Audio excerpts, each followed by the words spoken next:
गावनि फिसाय जागोनखौनो बेबायदि फुनो जाम्बि जाम्बि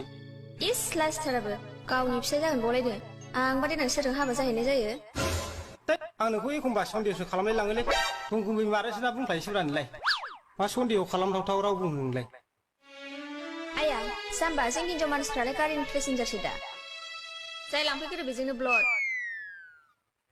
ओइ नों बुमारलाय नों आंखौ सैथो गोसोजों मोजां मोनमार ना मोनमारा मा जाम्बा बायदि होनबाय थायो नोंलाय लावगि नोंना साहा फुदुंनाया गोथाव जायाखैलै एसे गोसो होना फुदुंनांगौब्रा मा गोसो होना फुदुंनो हा मा गोसो होना फुदुंनो सैमा बाग्रा बायदि ओरैनो फैरै बेरायबाय थागोन थाल लायो नों न'आव मा दं मा गैया जानो लोंनोबाल'सो लावगि जि जोम सुनोबाल'सो लावगि बे लावगिखौल' मोनबाय नों बे जिउआव खर' जानो आरो जानाय लोंनाय बिनायाथ' होननोनो नाङा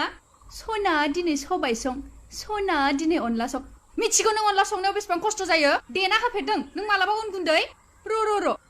ना रुवाथि सानखो नों आंखौ हिनजावसो आं नोंनि हिनजाव फुंनि सिखारनायनिफ्राय हरनि उन्दुजासिम बेसेबां खामानि थायो नों मिथिगौ खालि खामानिल'